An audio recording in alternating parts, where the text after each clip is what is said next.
Hello, and welcome back to the 305. This is episode number 8, where I'm going to be watching The Invasion of the Body Snatchers from 1956. My guest today is Sean McGill. Hello. Hello. Hi. He is a local to Chicago musician, also an actor and a film buff, especially in horror and sci-fi. And he is currently playing with the Chicago bands Turn and Fire and You Beautiful Creature. Yay. Yeah, thanks for coming on the show. This is my podcast debut. I could not be more thrilled to be here. How have you... Podcasts are like what everybody turned to in the pandemic. How have you not already created your own podcast, frankly? I got really into gardening and smoking meats this summer. And Okay. I'm just now starting to get locked away, so we'll see. Maybe there's a podcast on the horizon. Well, you'll build up your experience here. Well, this might be just kind of a bucket list thing. Like, Yeah. I think I've always wanted to do a podcast and have it go well. So if this goes really well, I may just never have to do this again. So, And I can say that I discovered you. there you go. So what is your current experience with this movie? Have you ever seen this before? If I've seen this movie, I saw this movie one time, maybe years and years ago, like in college. I think I saw it during a film studies class during the summer that was like a sci-fi horror class. And I definitely have seen the remake that had Donald Sutherland in it, but I don't know if I've actually seen this movie. So I might discover about 15 minutes in. I was like, oh, I think I do remember this, but we'll see. I'm excited. Good. Have you seen either of the other two remakes? I saw there was Body Snatchers from 93 and The Invasion from 2007 with Nicole Kidman. I have not seen either one of those. Okay. Well, me neither. So we're going into this mostly cold. Yes. Yeah, like kind of like a chill, like kind of cool. Yeah. What are you... I guess, do you have any expectations of this movie based on what you know? I mean, this movie, it was I remember, I don't know if it was ever like a big hit, but I know that it obviously must have done well enough that they warranted a remake, because there weren't too many, a lot of remakes happening. The remake to the first one came out in 78, I think. 78? Mm-hmm. And then, like, really, aside from, like, Carpenter's The Thing, is about the only other one that really jumps out at me a bit was, like, taken from, like, a 50s movie. The plot wouldn't come until the 80s. So I don't really have too much with it. I just judging from what I know of, like, the 70s remake, I imagine this has probably got some Cold War paranoia. I mean, like, the idea of an outer force that takes you over and suddenly you become this autonomous, like, drone. What could that possibly mean? That's stuff that was all, like, real common among, like, the sci-fi movies and stuff, and the nuclear scares and stuff. So, but that's kind of me spitballing before I watch it. That's about what I know. All right. Well, speaking of which, we should watch this movie. Yeah, we will take our usual break here and see you after the jump. You on the other side.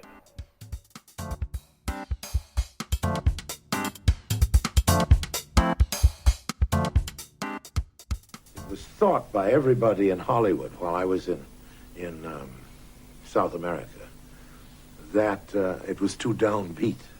Famous Hollywood word at the time. Downbeat. So it was all taken out.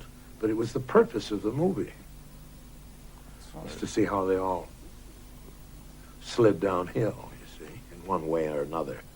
Next episode, we'll be watching a film famously altered by the studio against director Orson Welles' wishes, going so far as to destroy the deleted material, thus creating a semi-lost classic, 1942's The Magnificent Ambersons.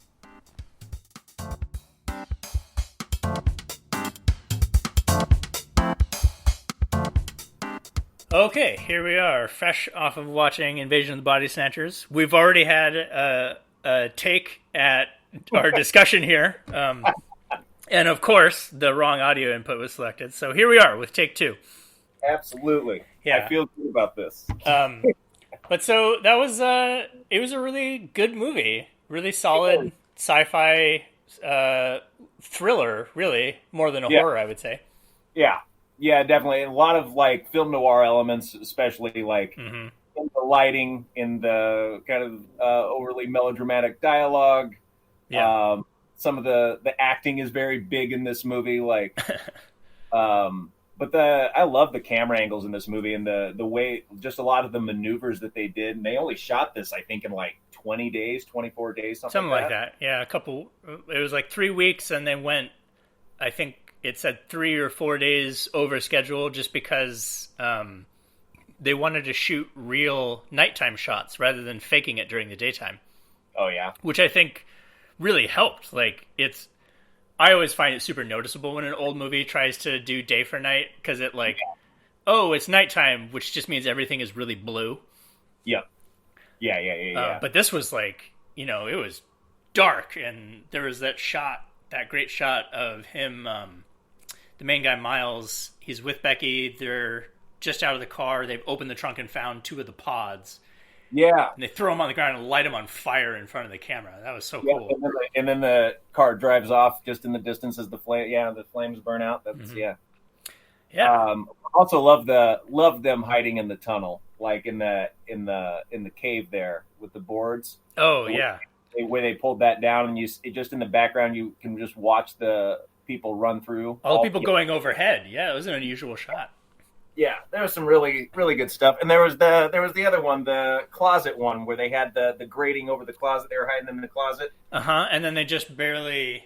Yeah, it was beautiful. They had the two main characters, Becky and Miles. They're hiding just under the window of a door. Yep. To avoid detection, and the light comes on outside, and it just barely illuminates their faces around the door as somebody peeks through the door. It was very well set up. Good stuff. Well, what did you think of the storyline?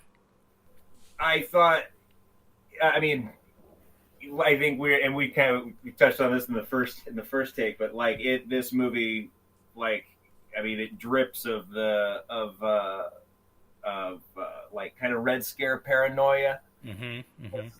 This sort of idea that people will come amongst you, they'll look exactly like you, they'll talk exactly like you, they'll have all the same memories, but there'll just be this one thing that's just different, and it's the fact that they're not really free. They don't really feel like emotion. They don't feel joy or happiness or sorrow or anything. They just live in a society where everyone is the same. Yeah. And that seems to be like, that's what I mean. It's even in the trailer, the way that it was marketed. Like the guy is like, well, I don't want any part of that. That's a good impression. Oh, thank you. I was working on my Kevin McCarthy throughout the whole movie. Yeah, surely the noted actor. But yeah, I mean that's the kind of the impression I got. And we were talking a little bit about it, and the sort of the anti-McCarthy sort of feel of it, and then it's sort of interesting that the star and the director and all that stuff were all like very much like, oh, people started assigning all these meanings to movies at this time and stuff, and we just really wanted to make a thriller. I kind of have to chuckle because you're right. They probably did have to say that. Yeah, there was a good quote. I think it was on Wikipedia that you're looking at, where the director, he said, "I think that the world is populated by pods, and I wanted to show them. I think so many people have no feeling about cultural things, no feeling of pain, of sorrow. The political reference to Senator McCarthy and totalitarianism was inescapable, but I tried not to emphasize it because I feel that motion pictures are primarily to entertain, and I didn't want to preach." Oh, yeah. There you go. Yeah. I was pointing out earlier that there was a similar thing with the last movie, High Noon, where even though it was written with this sort of obvious anti-communist vibe, a lot of people also took it the opposite way of anti-McCarthyism. And you can see how it's interesting how like both sides of that argument are essentially about not following the crowd. Yeah.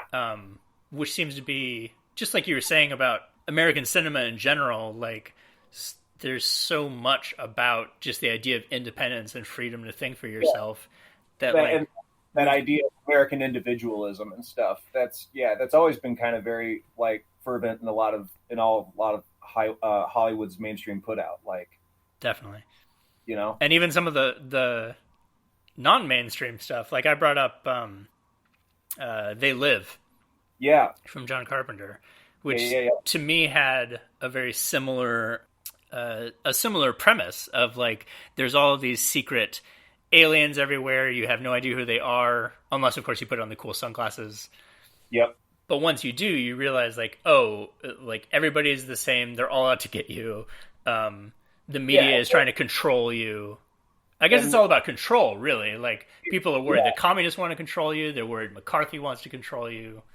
Yeah, and in Carpenter's, like, I mean, it was also like really heavy on the fact that it was all about consumerism. Mm-hmm. You were basically hypnotized into this lifestyle that you consume these things, you read these things, you believe these things, you go to bed, you wake up, you die. It's that you're just a drone that lives this sort of meaningless life of distraction. And you're basically just a drone, or as long as you just do exactly what you're told and stay in your place, you'll be fine. Do you have any thoughts into why that's so popular in American cinema and just the culture at large? I think I would say, I know that's a big question. The idea of American in general is the idea that you live, you're entitled to live a life of freedom, of happiness, that there's such a thing as justice in the world. And I think that, those are values that we as Americans, hopefully at least, hold sacred. Mm-hmm. And when you're trying to, I suppose when you're trying to like appeal to a mass market, you probably create heroes and stuff that identify with those same values, and your enemy's always sort of going to be the thing that threatens that. Like, if it's not your freedom, it's your life. Right. That's off the top of my head. Sure, but that's there's so many movies with these these big heroes taking on the world. That's all over the place in all your old westerns and even movies today, like superhero movies and stuff like that. Most of the Marvels, I don't really know of any. Well, I guess Black Panther, of course, but there's not too many other ones that aren't like from America. Like, sure, Iron Man's from America, Spider-Man's based in America, Hulk, pretty much all of the Avengers except for Black Panther are like from America, and they're even Captain America, especially Captain America. And I think like Captain America suspiciously should be just called Captain United States because. But that's neither here nor there. The point is, granted, they're always, of course, they're trying to save the world and humanity as we know it and stuff. But like, it's very coincidental that they all happen to be mostly from the continental United States. But yeah, I guess I sort of lost my train of thought there. But like, all of our heroes really in American cinema, they're at least. They're always trying to hold dear our value of individual freedom, I guess. Yeah, mm-hmm. I think I'm rambling at this point. No, I think it's still a valid point. I dig it. It actually something I wrote down was that it reminded me also of in philosophy class in college, we talked about the nature of identity and how like slippery that could be. Sure. And there were a few different thought experiments to demonstrate that were pretty close, I would say, to this movie of like, okay, if I go to bed and in the middle of the night, someone comes in, kills me and replaces me with an exact duplicate, like it's got all the same memories, the same physical features, talks like me, sounds like me, all that kind of stuff. Okay. Is it me, or is it just a duplicate? And I think it makes it what makes it interesting is that if I'm, me, I'm not around anymore, that other duplicate effectively does become really me, because nobody can tell the difference. That's true. And like to put this into a literal, one of the best like framings of that I thought was cool was the teleporter in Star Trek. One of the ideas of how a teleporter like that could work is that this machine scans your entire body, top to bottom, like atom by atom. And at the other end, using materials that are available there, it recreates you atom by atom in the exact same configuration. Whoa. And then at the source, it just blows those particles away. And so the question then is like, have you teleported? And a lot of people would say, for all intents and purposes, yes, you've teleported and you get to continue on living your life. To me, I find that idea terrifying, and I would say, no, absolutely not. I've died and this crazy clone is running around. Yeah, no, that is excellent, an excellent question. I actually did not realize that was how the teleporter on Star Trek technically worked. Well, it's like one possible way it could work, let's say. I don't think they ever specified in Star Trek that was how it worked. Oh, wow. Other than they did occasionally have the teleporter malfunction, where it was like, at the very least, Kirk had that duplicate once, where they had evil Kirk running around and, sexually assaulting people and so on. Oh, yeah. Oh, great. That was a dark episode. Damn. Yeah. That was back during Patrick Stewart's more wild years. But I thought it was cool to see that come up in this movie, with that all these people freaking out because it's like, I can't put my finger on it, but something is wrong. Yeah, you bring up it was interesting, because that was sort of what they were all implying, is that like, you'll just go to sleep and you'll wake up and it'll be like nothing happened. And then I don't know, it really it does sort of like kind of beg the question of like, well, then what is really the harm? Right. Like, if nothing really changed, and like, I don't know, it just seemed, and it also seemed kind of odd that the I guess what we'll call them the pod people, the aliens, right? They never really sold their case on like, oh no, it's like the same thing, literally the same thing. It was like, well, I won't have love. Sure, you'll have love. I don't know why they didn't like just try to fudge that a little bit, you know?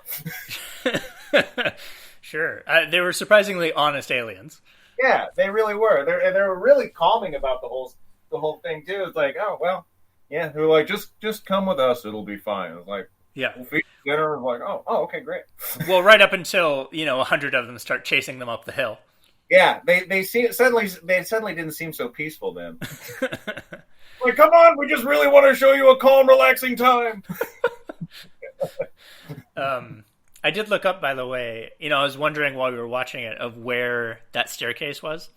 Yeah. So that staircase and the caves are actually right next to each other, just underneath the Hollywood sign in Los Angeles. Yeah. It's called the West Shear Pelham Stairs and the Bronson Canyon Caves. You can go visit it today, I would assume. Oh, wow. I mean, assuming it's not on fire. Sure. Well, yeah, they've had some problems. Oh, man. Oh, man. I hope they're doing all right out there. I was gonna say, I wonder if they have a photo op available in the little crawl space. Yeah, I wonder. I mean, I didn't even know they were there. I wonder if the caves are still open in any way. That's a good point. Yeah, but it's like right. So it's just west of Griffith Observatory, which is like up on the hill. It's been in a bunch of movies. It's like in this really sort of posh, it's the Hollywood Hills, so that's where all the fancy houses go. Nice. Yeah. Far out. Yeah. So beyond that, I wrote down some stuff about the history of the movie here. So this movie was released by a company called Allied Artists Productions. Yeah. And they until just before this movie had been known as Monogram Productions. They were 100% a B movie company. That was their bread and butter. It was all, they did westerns, they did sci-fi. They had this really like ridiculous comedy series called the Bowery Boys. Have you heard of that? I've heard of the Bowery Boys. I can't say that I've ever actually seen it or listened to it. I looked it up, and it's like, it's clearly supposed to be teenagers, but they're played by 30-year-old men. Like they're barely making an effort beyond putting on some silly costumes. You said, what was the name of that production company? You said it was Allied what? Allied Artists Productions. Allied Artists Productions. Yeah, and eventually, so their two like most famous movies seem to be later on. They did Cabaret, the musical. Oh, okay. And Papillon with Steve McQueen and Dustin Hoffman. Oh. Do you know that one about the guy who escapes from prison like a billion times? I do not. I'm looking to see here. It's a good movie. Let's see, what have I seen here? Attack of the 50-Foot Woman, House on Haunted Hill. Yeah. Oh yeah. Alice, Sweet Alice. Oh shit. That was one of their last ones. Another horror movie? Yeah, it's kind of like a slasher. It wasn't quite like Halloween, like mass killer slasher. It was, or am I thinking of? I'm almost positive, but I remember the opening credits have this really creepy doll, like as the positive. This is the movie I'm thinking of. Yeah, they're the total B movies. Total B. So this movie, it was just a couple of years after they had this guy, I forget his name already, but this guy came in and was able to convince them, like, hey, we should actually try and make some big budget movies. Let's see what happens. Mm-hmm. And this was, they made a couple and they did okay. So they're like, okay, let's go back to the drawing board here. And so they commissioned this movie. And originally it was going to have a budget of $450,000, which is like somewhere between $4.5 to $5 million. They ended up cutting it $100,000. Down to $350 because they just didn't have the money to produce this thing. So in today's schedule too. Right. Fast schedule, not a lot of props needed. Mostly just shooting around Los Angeles. And actually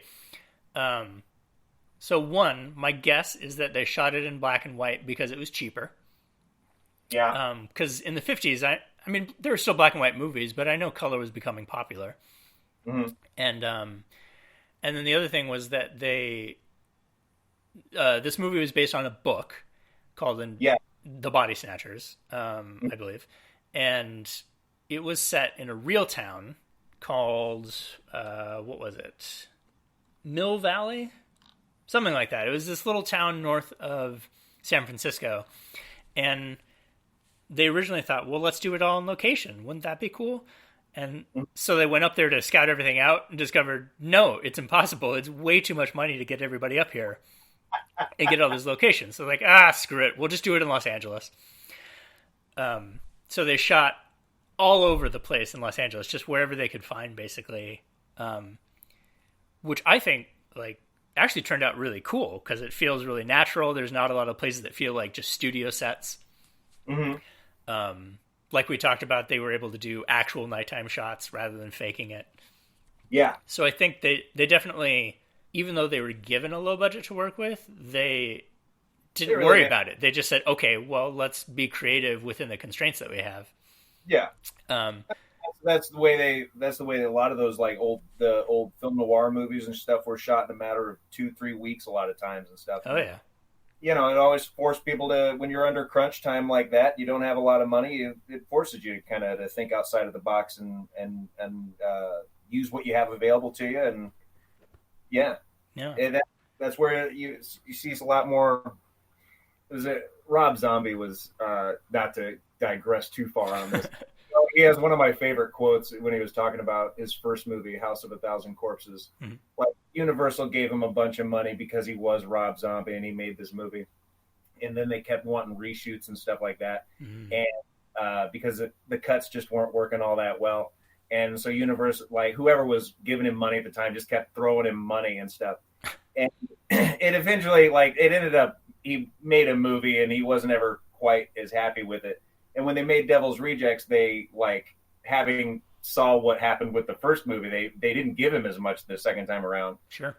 Rejects is a far better movie. And he said in the commentaries, like, I learned, basically my lesson was you can throw, just because you throw money at it doesn't mean it makes it a better movie. Like, absolutely. Like, having, the constraints on him, like, forced him to think outside of the box. And he was like, frankly, it was like a lot of the stuff that we came up with on the spot just ended up working for the location for what we had. And hey, that's, I got to imagine that a lot of that stuff is probably similar with this. Like, that's the same with countless movies. Yeah, definitely. And it definitely worked in this case because they ended up making $3 million at the box office. Nice. On a budget of $400,000 it ended up being. So to relate that to today, that's like taking a $4 million movie and making $30 million on it. Which, like, in an era of blockbusters and big superhero movies, that doesn't sound like a lot. But when you make 7-8 times your budget, you've succeeded by any measure. Oh, absolutely. Like, I think it was Halloween was one of the most successful, like, low budget independent movies for a long time because it was made with, I think, a couple $100,000, and by the time it finally national, like global gross was several $1 million. Wow. And the same Paranormal Activity movie that was made for that was made for like $15,000. Mm-hmm. Guy shot it on a camcorder and raked in millions. Yeah. I think that's technically one of the most successful, like, financially successful movies ever. I believe it. Was Blair Witch the same way, or was that like fake low budget? No, Blair Witch was the same way. Blair Witch was, I want to say 35,000, but I think I might even be undercutting it there. Mm-hmm. What was the budget on it? Budget was $60,000, and its grand box office was $248.6 million. Jeez. Amazing what you can do. Yeah. Horror stuff, man. It's always, definitely. I guess I was going to ask you, so something else I read in the history section about this movie was that it originally did not have the framing story around it of Miles showing up at this doctor's office in a panic and explaining the whole thing to them. And so it opened very calmly with that scene of them driving by Grimaldi's and the boy runs out. Sure. And then the ending, presumably, was just Miles out on the highway, like screaming like a nut job, trying to warn everybody, and of course not being listened to. Oh, okay. So him screaming on the highway was originally where it stopped? That would be my guess. I'm not 100% positive there. Oh. I mean, the framing of it, I think that was added onto it. You're right. Like, that's completely accurate. Mm-hmm. I think they did that to, sort of pad the ending. It doesn't, it gives you, not to spoil it if you haven't watched it yet, but you probably shouldn't. What are you listening to this podcast for then? But them, like, kind of getting a hold on it, them, like, the doctors starting to believe him and stuff like that. It gives you the glimmer of hope that there might be, I guess, some sort of alliance, like, between the main character and some sort of authority that can maybe fight off the threat, or that the threat won't, ultimately take hold. I personally am much more a horror movie nut, so, like, I'm more a fan usually of the bleak endings, Yeah. I was going to ask you, which one do you think would make a better movie? I mean, ultimately, I think I would have preferred probably to see the alternate ending, but because that's more, and that's also a little bit more in line with what happens in the remake with Donald Sutherland. It goes that extra minute of like, oh, you think everything's going to be, and then it's the end. It's hopeless, and it's terrible. It's great. And there's, of course, that famous picture of Donald Sutherland that you've seen. Yeah. How did he even make that face? It's so weird. You should hear the sound he makes. Oh, jeez. Yeah, I think the darker ending is always the more appropriate when you have these allegory movies. Right. Just because if you're trying to drive a point home, I don't really see. I feel like you're sort of undercutting it if you give it much hope at the end. I agree. I mean, I know we spent an hour and a half, 2 hours getting to know these people and stuff, but the movie's got to end, and maybe so do they. Oh, okay. I just looked it up. I was right. It was meant to end with him screaming in the road. Okay. And what happened was the studio messed with it and said, no, we can't have this like terrible pessimistic ending. Everybody will hate it. And so they pressured the producer, whose name Walter Wanger. Yeah. Poor guy. Yeah. So they pressured him, and then he had to pressure the director, even though the both of them were like, we love this ending, though. But they finally just caved in the end and said, okay, fine, we got to get it released. Yeah. And so they came up with this framing story, and Wanger was trying to... He apparently had all these ideas about voiceovers and prefaces and epilogues, and he tried to get like famous Winston Churchill quote to use at the beginning, and he couldn't get it. And then he tried to write a speech for Orson Welles and convince him. He was in Europe at the time, just sort of like he'd not been kicked out, but left on very bad terms from America a few years before. Okay. So he tried to get Orson Welles to do this like introduction speech. That didn't pan out. He tried to get the author Ray Bradbury to do the speech. That didn't pan out. They ended up having to settle with Kevin McCarthy. Yeah, that's exactly what happened. It was they settled with the screenwriter was like, okay, screw it, I got this, and he just wrote the framing story and knocked it out. I see. Yeah. I mean, I guess I'm not a huge fan of the framing story, knowing that's how it came to be. Like, I think it would have been a little bit more effective, like just kind of starting on the calm and letting it. But that's what kind of the appeal of this movie, and also of course of the remake and stuff, is just that sort of slow burn. Like it's never a slow film. But like it's constantly moving. It's constantly peeling back layers, and I feel like the framing story really just sort of undercuts that, because like you get this guy rolling in here raving mad, being like, something so terrifying. Like it's like, okay, well, we'll be the judge of that. And then and then we cut back, and then it starts, and like from the moment that flashback starts, that's when the movie really gets going good. Like, right, yeah. But that also, that sort of frame story isn't necessarily. It was very common in old film noir movies, like Dead on Arrival and stuff like that, where the guy comes in with a gunshot wound, and he tells you at the beginning, he's like, "Well, I suppose you're wondering how a bloke like me wound up in a place like this." And it's like, well, let me tell you. And then I love, like you pointed out, the water dissolve into the. Oh yeah, it's beautiful. It's practically like Wayne's World when they do the woodaloo. Tried and true, baby. But I think the framing sort of undercut that. But hey, that's why they remade it, right? That's showbiz, baby. On the technical side, the one big thing to point out would be that this movie, Super Scope was how they shot this. It had only been invented 2 years earlier. Okay. This was one of 9 films total done with this process, and the way that it worked was they took standard 35 millimeter film, and removed the optical soundtrack, which meant that they could now use more of the film in order to create a bigger image.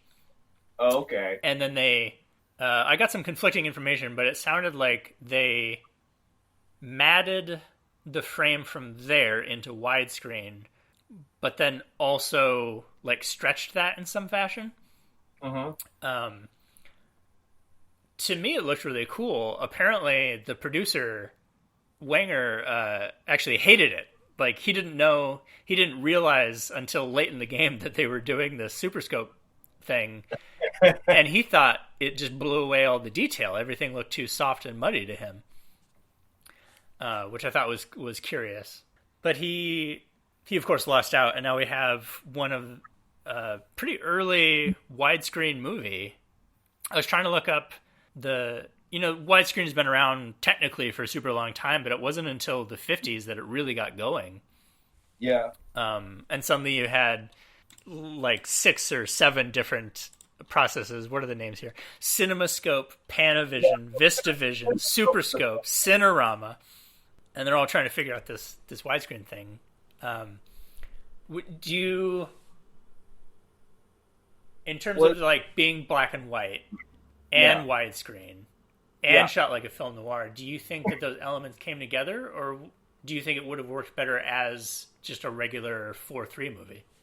Oh man, I mean, I guess that's a tough question, just because we're so used to 16:9 now that seeing 4:3 always looks kind of.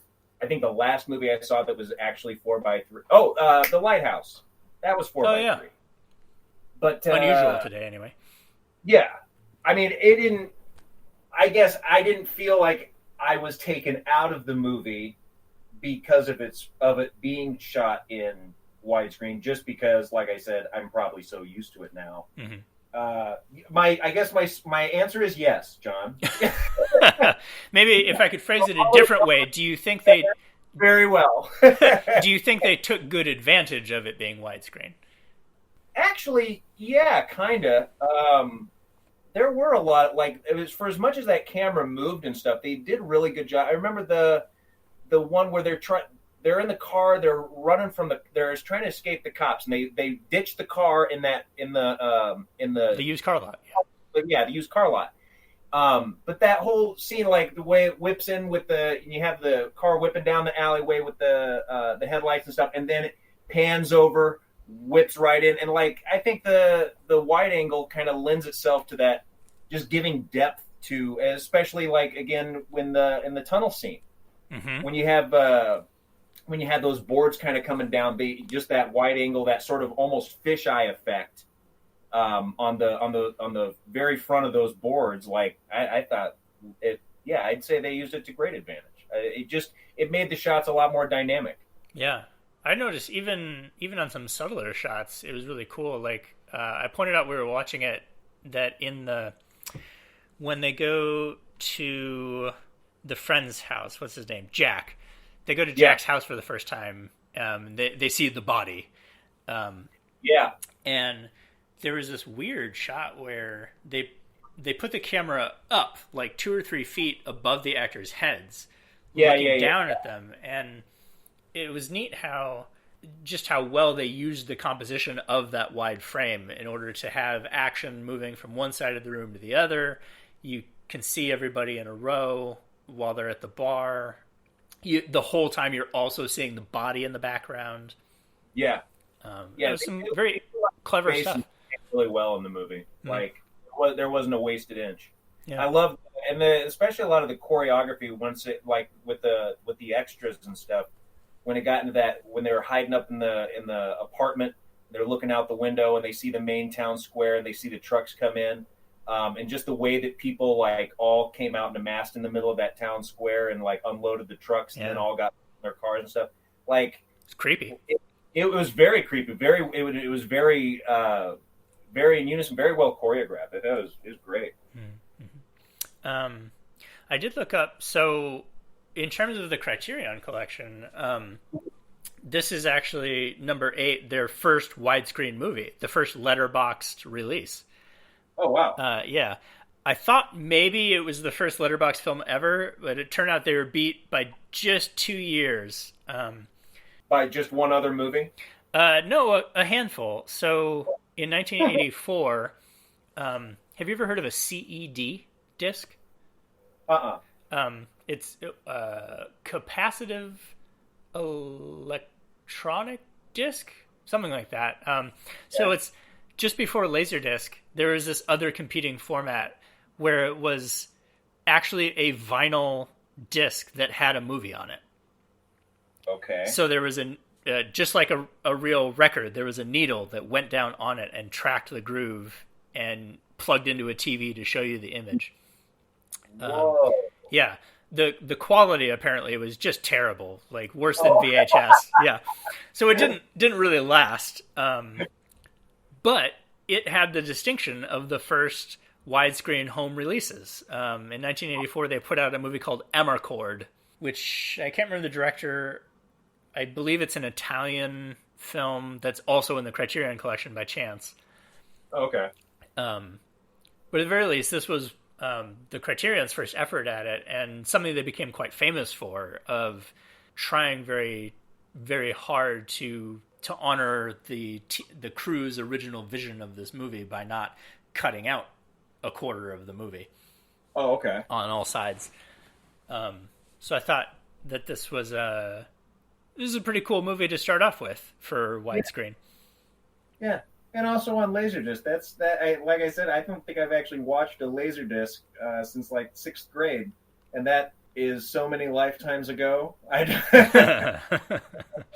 out there and not go into that. Was it an educational film then? Yeah, all of them were. I don't think I've ever actually watched like a movie on Laserdisc ever. I think that was the first. Okay. Well, there we go. Not to date myself, but closing in on 40. I'm glad it happened soon. You can knock that off of your bucket list. Yeah. Yeah. Well, with that, the last notes I had were on some of the cast and crew, just some interesting things I found. Yeah. So Kevin McCarthy, who's the main character, Dr. Miles. Yeah. He, like apparently most of the actors in the movie, started acting in college. Didn't realize he wanted to do it until he got to college. Like so many of us. And he went into World War II. He joined the Army Air Forces, and when he got back, he became a founding member of the Actors Studio. Okay. Which is the one inside the Actors Studio with James Lipton, that famous series. Oh yeah. Yeah, that he was a founding part of that, which I thought was pretty cool. Wow. He actually, his first film credit, right off the bat, he got an Oscar nomination for Best Supporting Actor because he was Biff Loman in Death of a Salesman. Oh, well, all right. Yeah, and that was only in 1951. So he'd only been acting for 4 years when he was in Invasion. Wow. Yeah. And of course, this movie ended up being his most famous role. It did say he had a cameo in the remake as a man running through the streets shouting a warning. Do you remember this part in the remake? Oh gosh, no, I don't. It's probably pretty quick. It's been a couple years since I've seen the film. I want to watch it now. Yeah, just to spot him. And then lastly, he played the villain in Weird Al Yankovic's UHF. Oh my. Okay. Yeah, he is TV station owner R.J. Fletcher. Beautiful. That I would actually argue is probably his finest work. He's in 2 famous cult classic movies. How many people did that? Not many. So, all right. And then who did he play in this? Art Hindle was another guy that was in this. Okay. Or hold on. Yeah. Was that right? and he was in The Brood. I mean, who did he play? He was in a bunch of stuff actually. He was in The Brood, and he was also in the original Black Christmas. Oh, I've heard of these. I haven't seen either of them. Yeah, I was trying to. I definitely. I'm sorry. Go ahead and talk. I'm still looking stuff. Yeah, no problem. So then we have Dana Winter, who played Becky. Yeah. She is also best known for this particular role in Body Snatchers. She apparently studied to become a doctor, but yet again ditched it for acting when she got to college. Went completely down a different path. And she ended up... she was British, actually, so she was doing an American accent in this movie. Oh, very well done. Yeah, not bad. And she didn't have anything else noticeable or notable that I found, other than there's a disaster movie called Airport from 1970. Yeah. I haven't seen it, but as far as I know, when that movie came out, suddenly there was this huge string of disaster movies throughout the 70s. Yeah. Airplane, I think, was a spoof of it. Yep. Yeah. Then we got King Donovan, who played Jack. He was mostly a TV actor, but the funny tidbit I found was that in 1963 he directed a movie called Promises, Promises. Yeah. And it was, quote, the first Hollywood sound film to feature a mainstream film star, Jane Mansfield, nude. That's his claim to fame. Oh, wow. Yeah. Well, good job. Good King for him. Wow. Lastly, Carolyn Jones, who played Theodora, Jack's wife, who went by Teddy. She was actually nominated for Best Supporting Actress just a couple years later for The Bachelor Party. And later became Morticia Addams in the original Addams Family. Yeah. Oh, wow. Yeah, I thought that was neat. Far out. Then on the crew side, we've got the director, Don Siegel. He was born here in Chicago. And he ended up doing almost his entire career was gritty crime movies. So he started out, he was actually a montage director, and he directed the opening montage for Casablanca, where they have the globe spinning and you see the map with like the line that travels across the map to show where things are going. Yeah. That was like apparently his idea, or at least he made it happen. Far out. Yeah. Then he ended up going to work on several of Clint Eastwood's movies, including Dirty Harry. You bet. Then he did John Wayne's last film, The Shootist, and Ronald Reagan's last film, The Killers.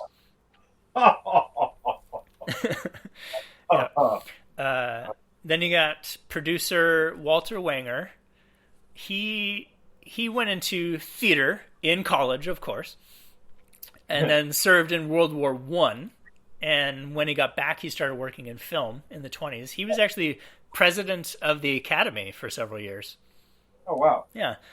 At Paramount, he was the one who found the novel The Sheik that turned into Valentino's very famous movie. Oh, okay. Which kind of cemented his career, Wanger's career.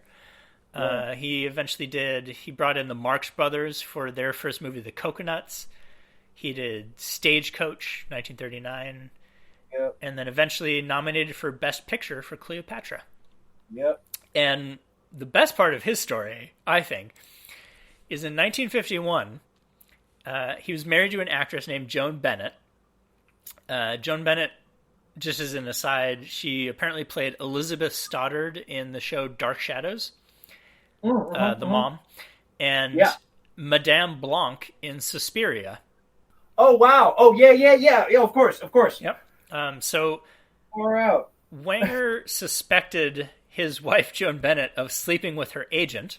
So one day he packed a gun, went and found them in a parking lot, hanging out at a car, came up, shot twice, hit the guy in his leg and his groin, which is the place you want to shoot if you're mad at him for an affair. Okay. Yep. Yeah, I suppose. And then got arrested. And he went to jail for 4 months for shooting this guy. Thankfully, the guy survived. Oh my God. Yeah, but this experience of spending 4 months in jail apparently inspired a movie that he and Don Siegel both worked on just before Invasion called Riot in Cell Block 11. Which, judging by the plot of that movie, he must have had a terrible time in prison. Oh my gosh. Yep. And then lastly, as we talked about briefly during the movie, Sam Peckinpah, he's a director who's famous for The Wild Bunch and Straw Dogs. He was also worked on Riot in Cell Block 11. That was his first movie that he worked on. And he became a dialogue coach on Invasion. And then had a little part as the gas station attendant. Yeah, I was going to say, yeah, I remember you pointing him out. Mm-hmm. Far out. Yeah. Finally, as far as influence goes, clearly this is a cult classic. It was ignored by a lot of critics initially, but it now has 98% on Rotten Tomatoes. Yes, indeed. Yeah. We've had 3 remakes so far. We've got Invasion of the Body Snatchers in 1978, which we talked about with Donald Sutherland. Yeah. Just Body Snatchers in 1993. I didn't recognize anybody famous in that one. Okay. And then the movie The Invasion from 2007, starring Nicole Kidman and Daniel Craig. Right, okay. Which neither of us have seen. Yeah. Yeah. And there is, in fact, a 4th one on the way from Warner Brothers as of 2017. Nice. Yep, it's coming. And it is from the screenwriter of The Conjuring 2. Oh. Does that mean anything to you? Yeah. It's one of the guys that did the Insidious movies, if I'm not mistaken. Not James Wan, the other one. I think that's who wrote that. Hold on. Now you gotta look it up. Yeah, I gotta look it up. Conjuring. Oh, Chad Hayes, maybe Carrie Hayes. That's not who I thought it was. Okay, yeah, I don't know who it is. All right, so chances are iffy on whether this movie will be any good. Yeah, I have no idea. Yeah. Well, then, this Invasion that we watched was selected in 1994 for preservation by the U.S. National Film Registry. Huh. Yeah, one of the pretty early ones for that to happen. I think they didn't start doing that until 1991. Oh, really? Where they... Yeah, because High Noon was... I can't remember if it was the first one or one of the first ones.